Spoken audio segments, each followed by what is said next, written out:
Welcome back to Music 239, Introduction to World Music.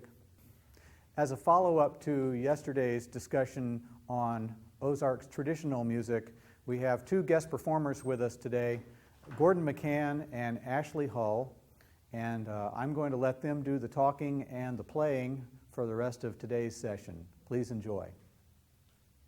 As you can probably guess, I'm Gordon McCann, and this is Ashley Hull. I'm from here in Springfield. Ashley's from down, you know where Oldfield is? It's just past Sparta, which is just past Ozark, and she lives just past Oldfield. But this program today is going to cover some material. Now, I'm going to be talking about Western civilization. I'm not going to be talking about Africa or Asia at all, just Western civilization, which would be Europe, British Isles, and the Americas. And every one of, no matter where it is, though, people have to have leisure time, whether it's in Central Africa or South America or wherever. And one of the principal things of this is always music. And in our civilization, and in the others too, of course, the music is instrumental or vocal or dance. And this holds true with just anywhere in the world. And in ours, the music, the instrument that is second only to the human voice is the fiddle. And it was developed probably in the 1500s to the form you see now. Pretty well arrived at that, and that became the dominant form. And it spread across Europe and into the British Isles. And by the 1600s, we know it was it's this country because the Puritans were preaching against it. The fiddle has a kind of a bad reputation among some moralists, and there was those frolics and those dances that they thought were sinful and everything, you know. Now, also right now, I'll answer a question that always comes up at concerts or anything, is what's the difference between a fiddle and a violin? Well, fiddle, of course, is an Anglo-Saxon word, and violin is a Latin and then a French word. But the difference is this person right here. It's exactly the same instrument. It's like Perlman could come here and give her his fiddle, and she could give him his, and they could go on and play just like they could. Now, they may make a few adjustments like to the chin rest, and sometimes they adjust the bridge, maybe the sound post a little bit to fit their needs, but it's the same instrument. Well, we know when it came to the Ozarks, in northern France, next to the Belgian border, there was a man named Renaud who was in a mining consortium, and they had heard about all the riches of the minerals in this country, and so they petitioned the King of France to give them permission to come over here and mine mainly the lead. Now, this is up around Washington County, Missouri. If any of you are from that area, you're familiar with this, but around Potosi and Old Mines and Cadet and all that. And they came in 1723. They came to New Orleans and purchased supplies and came on and settled in that area in 1723. And we know they had the fiddle with them because there's a lot of references to it. In fact, they still speak, a few of them still speak a 18th century dialect of French, and they still play some of those old French tunes, like Grand Picnic is one, and La Guillaume, which is referring to a celebration they have on New Year's Eve, like the Cajuns do. And so let's see here. I don't want to talk about it. But anyway, the Ozarks were so isolated. We were lucky, a community was lucky if they had one fiddler, even if he was a bad one. But if he could play two tunes, that was enough, because that gave them something to dance to. That gave them entertainment. And because of this, the early fiddlers held a very high social level in their community, because that was their entertainment, along with the preacher and the granny woman and the herb doctor and maybe the politicians in some areas. But because of this, he was also either glorified or vilified, and usually it was on religious convictions, just like the Puritans had been about it in the 1600s. But he played almost all this music we'll play is dance music. It was never meant for you all to sit out there and listen to this. You should be up dancing some sort of dance. It was never meant to be that way. But most of what they play is dance fit, and of course as population changed and immigration, more people moving in, they were exposed to different types of dances, different types of music. And so we never get bored playing this when we have jam sessions. We just get together and play, because there's so many different types of tunes that we can play that it isn't the same tempo all the time. And so what we'll do today is take you on kind of a survey of this music. loosely chronological, starting in the 16 and 1700s. Now, the reason we know the dates of some of these tunes, they started transcribing, they did choral music back in the 1600s, maybe even the 1500s, I believe, but they didn't really start transcribing instrumental music, folk music, violin music, or fiddle music, until really the latter part of the 1600s, and then in the 1700s is when it really, a lot of books were put out. And so from those books, and from then references to these tunes in literature and everything, is how we know how old these tunes, a lot of tunes we're going to play today are probably 300 or 400 years old. And the interesting thing is I've sat down with fiddlers at Wolf Trap and the National Folk Festival and places like that from Ireland and from Scotland, England, and I've played the same tunes we play here, and I haven't had to change a thing, and yet nobody write music. It's all oral. It all comes here, just generation to generation to generation, kind of like the old ballad singers. Some of them had repertoires of probably 200 or 300 songs and were illiterate. But when you don't have television to watch or books to read, you hone this thing up here and your memory's better. So we'll start off here and start you on kind of a survey of these tunes. Now the oldest dances, like I said, these all represent some sort of dance, were really hornpipes, reels, and jigs. And the hornpipe was associated with nautical tunes. And then, of course, it was a flute made of horn originally. I guess I'm sure that's where the name came from. But there's reels. But what we did in the Ozarks and in most of this country is they were different speeds. I think a reel was a little faster than a hornpipe originally, to the dances they danced to them. But what we did here is we meshed them together to complement our square dancing, which is a lot faster than they probably were played then. The one hornpipe we'll play all these tunes have stories about them, and whether they're true or not, who knows, but we tell them anyway. This first one's called King's Head, and the story is in England that a fiddler was condemned to die, to be beheaded. And while he was in his cell, they let him keep his fiddle, and he worked out a tune, and when he got ready to be executed, he said, well, I want to play this tune, and the king was evidently there. So I want to dedicate it to my sovereign here. And so he played it, and the king was so happy with it and enthralled by it that he rescinded his sentence. So they call it King's Head.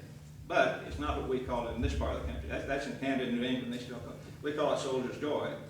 And a lot of you may be familiar with this. And of course, Soldier's Joy is supposed to be associated with payday. So we'll play Soldier's Joy here.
Also, I wanted to mention too, the reason for this instrument holding its popularity is, number one, it's light.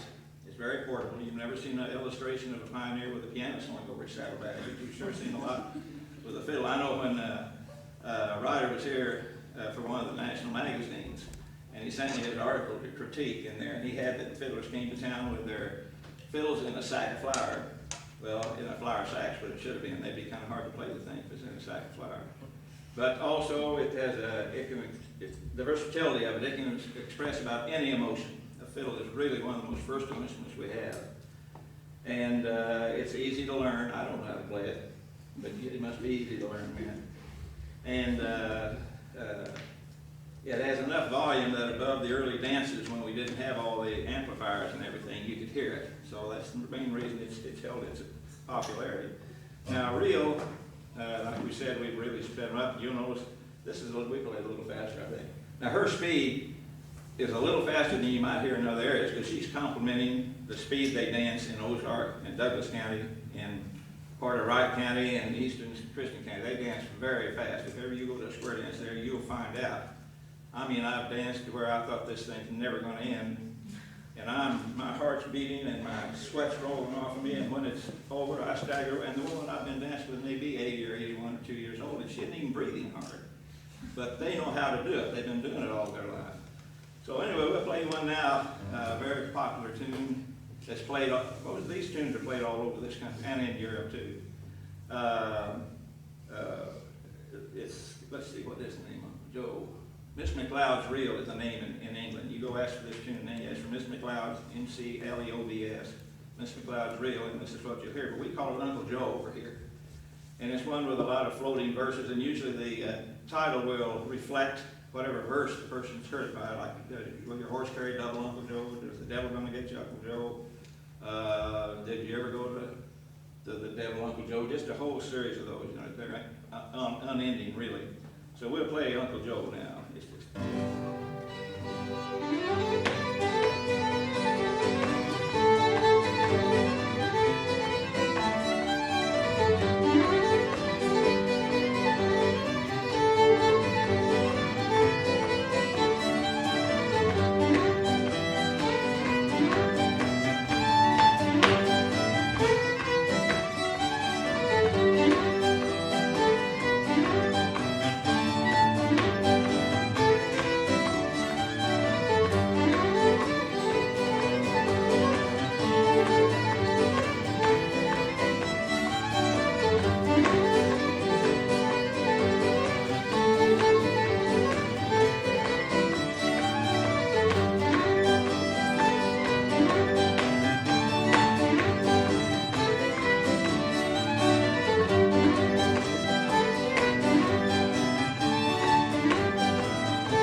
Now, another of the dances that is very old is the jig.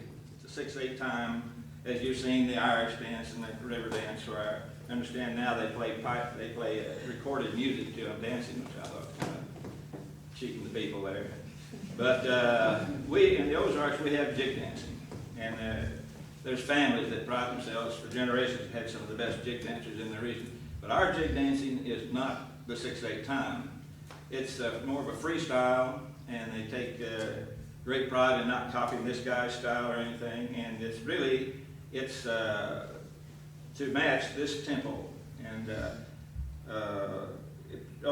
if you were going to compare it with something, it'd be buck dancing in Tennessee or flatfoot dancing and clogging. But don't tell these jig dancers they're clogging. So clogging is different. Clogging is more or less, as it's become nowadays, is a choreographed thing. It's taught. And you all line up and do the same step. But this type of dance is not that way. Now, the one we're going to play, you've heard, I know, Irish Washerwoman. And in English, anywhere English is spoken, this is the most recognizable tune, along with that one we just finished, that Uncle Joe, are the two most recognizable in the English-speaking countries. Yeah.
Jig dance to. What we're playing these for is, excuse me, practically all fiddlers play that, even though we don't dance that anymore. They probably did at one time, not in the Ozarks, in wherever they got their music from.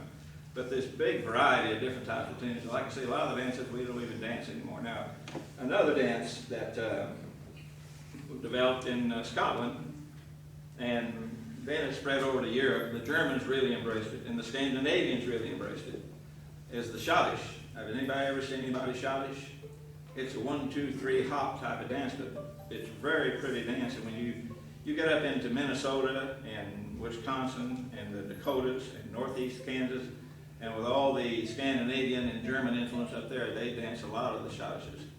And this tune is called Tunes from Home Schottish. We had a fiddler from Long Run down in Ozark County, down close to Theodosia, in case you didn't know where Long Run was. Theodosia's close to Gainesville. You may know where that is.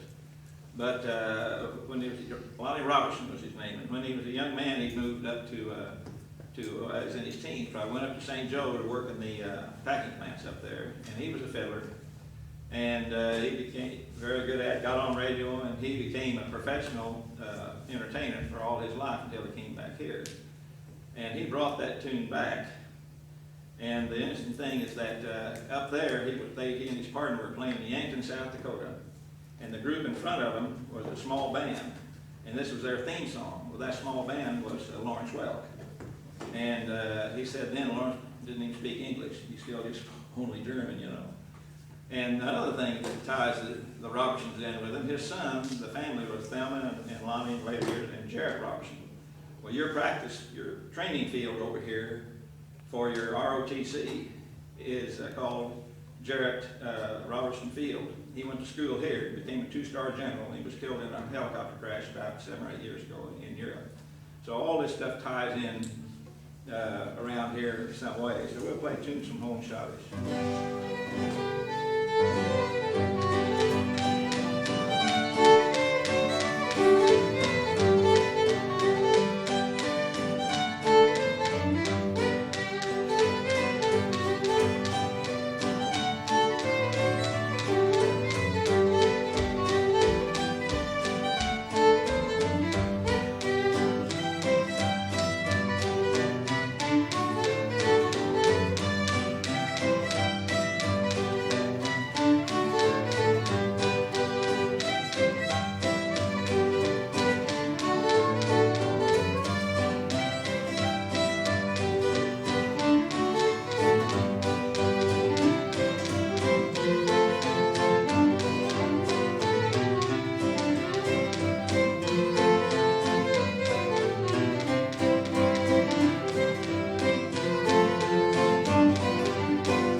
Another thing is when you see her smile, that's not out of happiness. That means I've made a mistake.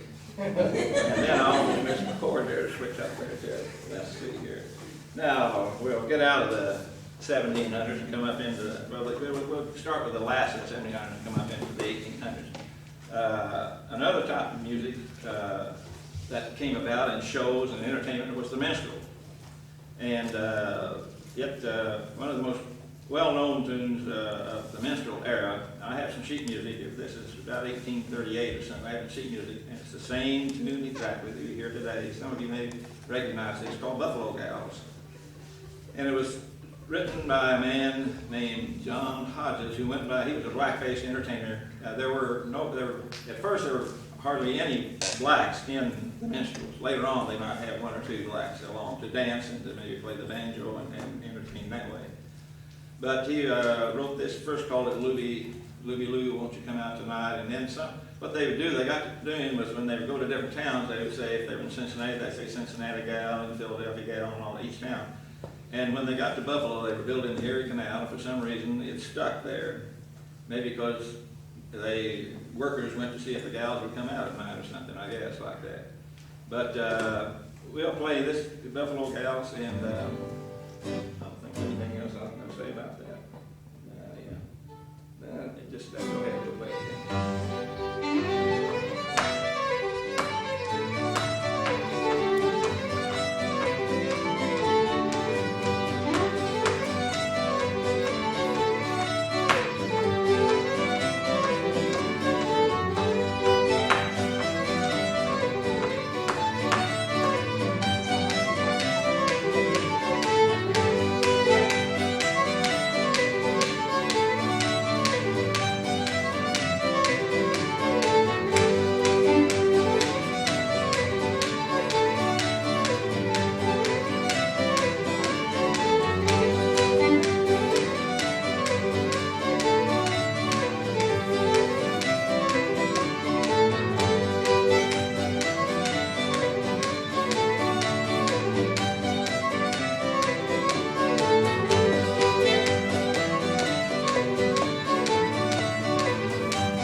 She's a pretty good gal for the shape she's in. I'm going to ask her to come out tonight. Now, let's see here. Now, another type of dance that came in just before the Civil War into the South and into New England, out of Europe, was the waltz. And, of course, the waltz is still with us. It's really held in there. And probably the most played waltz in Western civilization. I don't mean just on stage with the symphony, but I mean everywhere, on stage and jam sessions. We don't go anywhere where people don't know this waltz. It's called Over the Waves. And in fact, the melody of it, people used to think it was a Strauss waltz, but it's not. It was written by a Tomi Indian in Mexico named Juventino Rosas in 1888. And then in the Louisiana Exposition in New Orleans in the 1890s, there was a band from Monterey came up, and they played it. It already was starting to become popular. They were really popular. They held them over, and that tune pretty well spread from there, and it's everywhere in Europe and all over. In fact, it's the national waltz of Mexico, Sobre las Olas. So we'll play Over the Waves for you here.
soloist. Didn't know you knew that second part. Now, let's see, what do we go to here now? Now, of course, after the Civil War, why, people were moving around, more immigrants coming in, and more black influence moving towards the north and everything, and you began a different style of music that was played in your dance halls and in your in the West, in the saloons and everything, and eventually it's one of the forms that turned into the rags that we have now. And there's older ones, but there's one I picked to play here today because the man that wrote it is from Joplin. He was a contemporary of Scott Joplin. His name was Percy Winrick. And Percy Winrick also wrote Put On Your Old Gray Bonnet and On Moonlight Bay, which you all have never heard probably.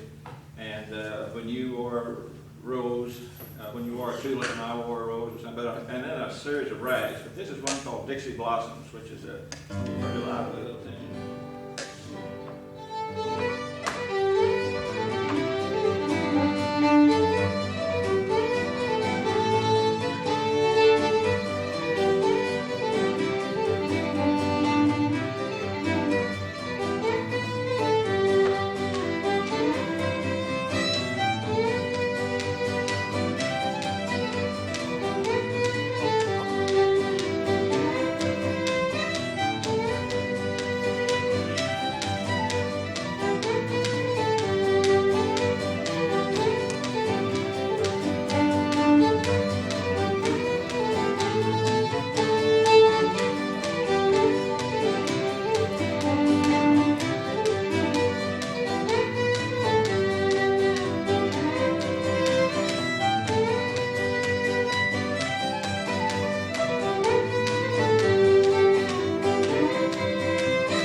The towns were getting bigger. And I imagine there were different types of dances coming in, and there were struts and all kinds of different dances. And the one that we're going to play is called the cakewalk. And I don't think in the rural areas you probably had these, but in Springfield and West Plains and Joplin, I for sure had it. We're going to play one called Eli Green's Cakewalk, and it's a black influenced dance, but it was danced by everybody, and it became kind of a fad with all these other dances.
Canada has, of course, the real strong fiddle tradition.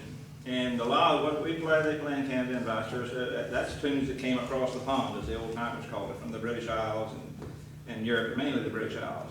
But we trade back a lot of things have been composed in the United States that Canadians play and vice versa.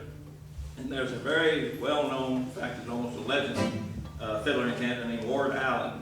And he's written a song called, or tune, called Maple Leaf Two-Step. And it's really, it may be two-step, but to us it sounds almost like a polka beat, but we'll just play that again.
Now we have another type of music we play. There's a lot of these tunes. It's the blues. Now our blues evidently came from the black blues, but it changed when it got into the mountains here and everything. And we have a lot, and this tune is called the Findlay Creek Blues. That'll give you a clue to where the guy lived that wrote it. A guy named Zed Tennis was the fiddler on KWTO. KWTO was one of those early stations before they had regulations on wattage, and it covered all the Midwest. Like WSM and others in Chicago and everything, really. And he was a fiddler on that, and he was from Nixa. And of course, Findlay's right there south of Nixa, so we'll play the Findlay Creek Blues here.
Go over into Oklahoma and on down, and you get a different style, Western swing type of style.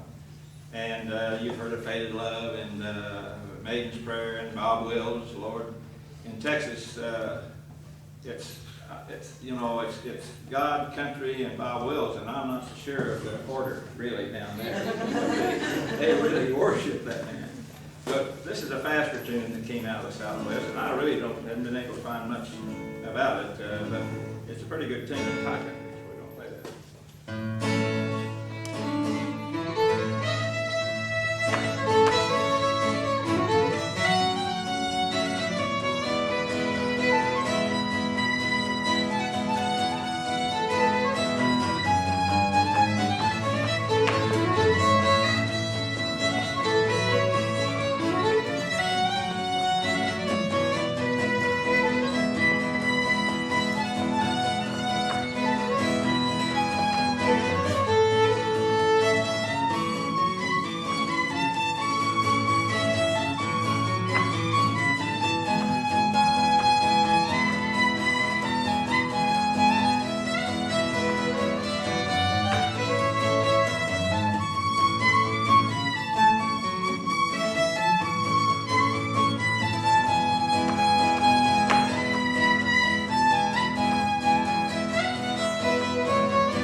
Now, get your other fiddle.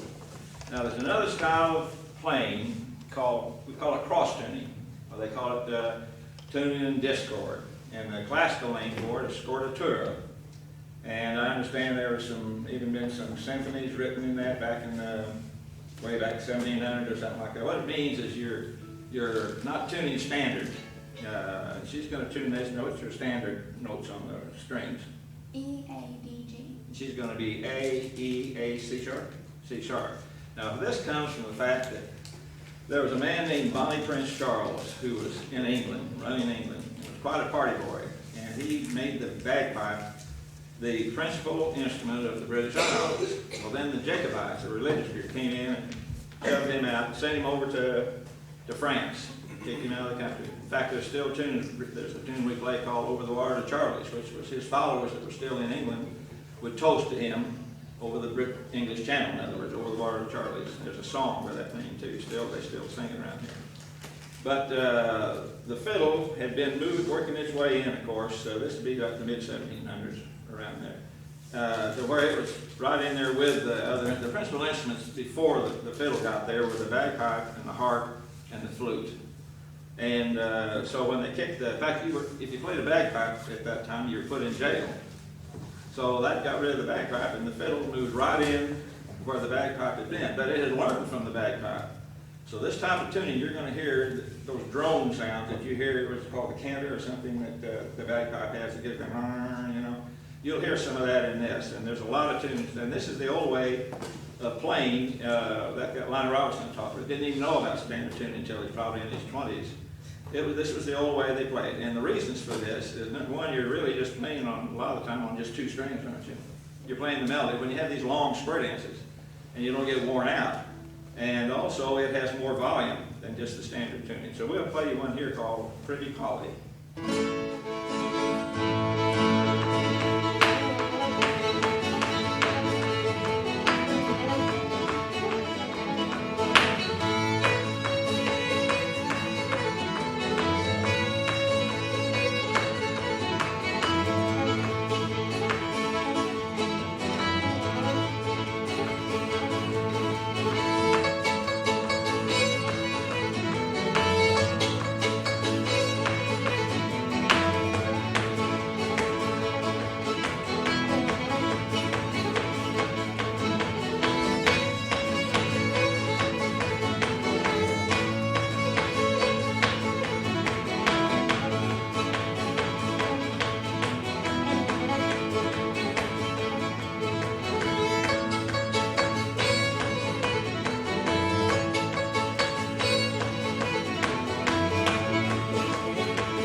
Formal part of this, so we'll just say, are there any questions, or probably, what are we doing down here?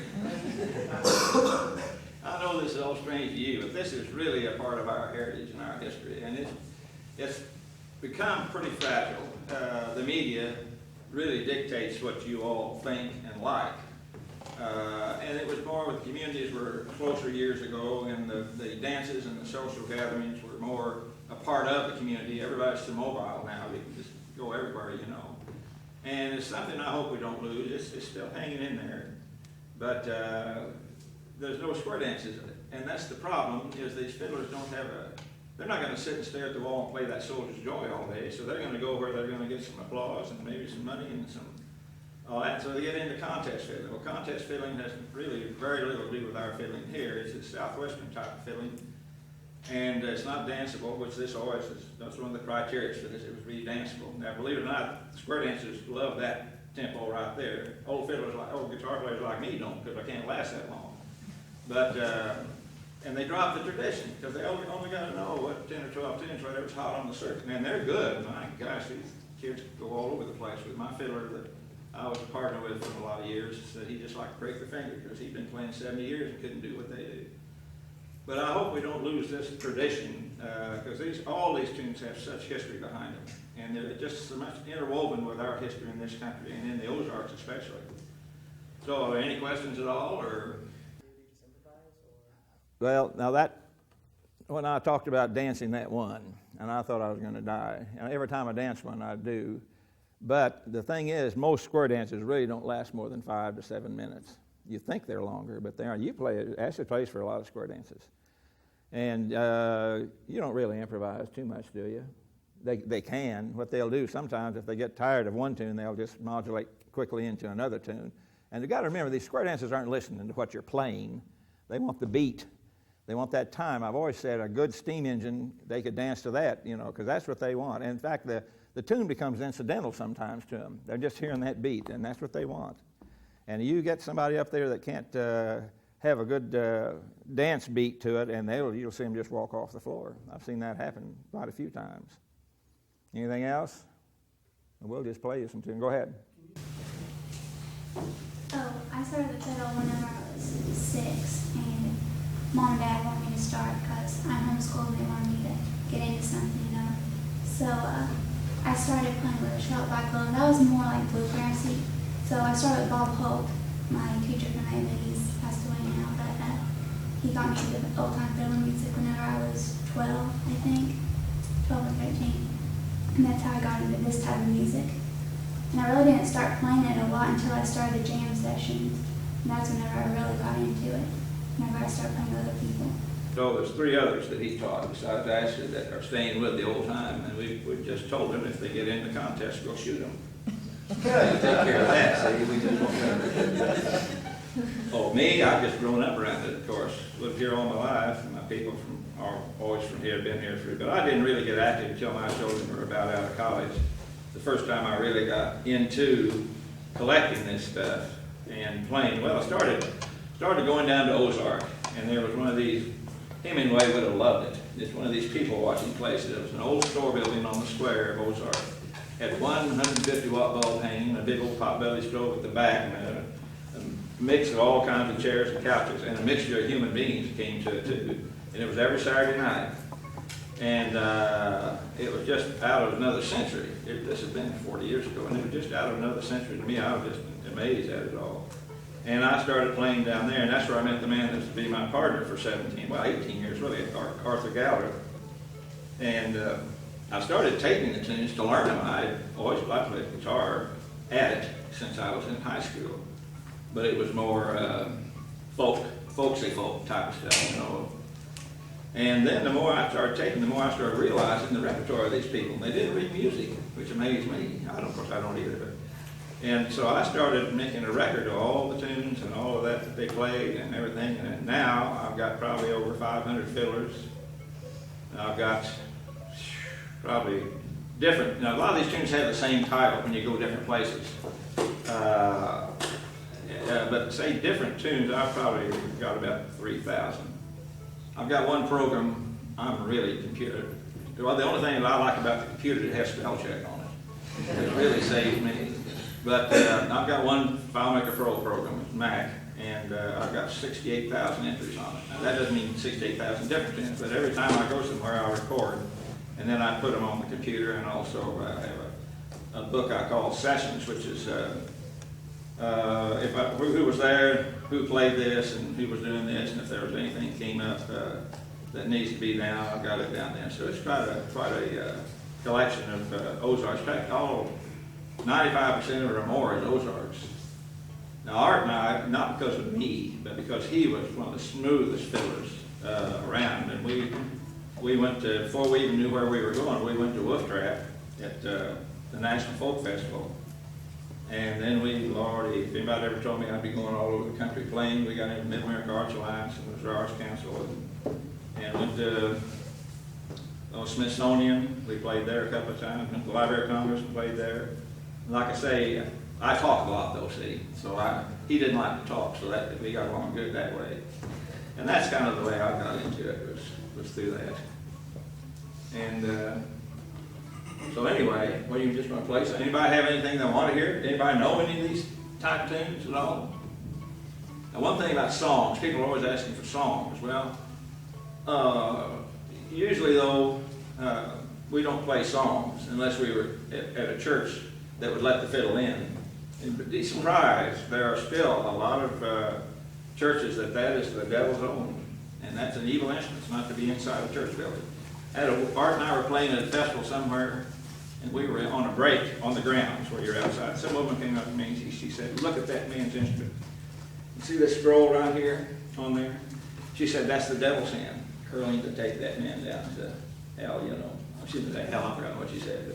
And that's really the truth now. There's still, that's all about died out now, though. But there's still some churches that don't believe in the fiddle being any part of or close to a church or anything. What do you want to just play something? You got any requests? Let's see. Okay, we'll play what we want to play. Yeah. Also, what I am, besides talk a lot, I'm called a second in this music. I'm an accompanist, but we call it seconds. And this is now years and years ago, before the guitar didn't really come into this country until around the Civil War. And even then, it didn't get into the Ozarks until later than that. The banjo came in. A lot of communities didn't have any kind of seconding instrument, but they had another fiddler maybe. So they had one fiddle would play the melody and the other would chord on the strings. You hear a lot of that too. And still do it some, don't they? Then there's another type of fiddling that we can't do here that is called twin fiddling. And people think, well, and I've seen some get up and do it, where two people get up and play the same melody. But no, this is where one plays the melody and the other plays harmony to the melody. And I saw a girl here from Fayetteville not long ago that got up and sang a hymn and played harmony on her fiddle at the same time. Now, I had never seen anybody do that. That's a feat. But anyway, what are we going to play then? What do you want to play? Want to play something fast, yeah. What about, what's that one? Oh, this is a weird tune, but it's kind of fun to play. That Neapolitan. Oh, you got your cross tune now. Well, play another cross tune then. Play that. The Indian on the Stump. Some of the titles of these things are really. Another cross tune now.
Like I said, the isolation. And a fiddler in the community, he might know just 2 or 3 tunes. And then another fiddler would come through, and he'd hear 5 or 6 new tunes, or he'd go somewhere and hear. But they didn't have tape recorders then, didn't have any of that. So by the time he got home, he'd have tune A, the first part of it mixed up with tune B, the second part of it, and on down the line. So there's thousands of these hoedowns. And they all sound like something. Well, probably it was like one at one time, but it's gotten all mixed up. But it's such a freestyle on these things. There's really no regulation. Now, if you're saying you're going to play a certain tune, you can put your own improvisations in it, but just so you don't lose the identity of the tune. Now, you can add a lot of other stuff, but you just don't want to lose the identity of it. If you do, just give it another name. Nobody knows the difference. What do you want to play now? Play that, you got your regular fiddle? What's that one? Oh, that Neapolitan too. This is really an odd tune.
That was by a well-known fiddler, Clark Kessinger, who was in the 40s, 30s, 40s, I think, maybe part of the 50s. The repertoire has changed a lot when RCA Victor came out with their records. It used to be, of course, they didn't have any way to really learn a tune.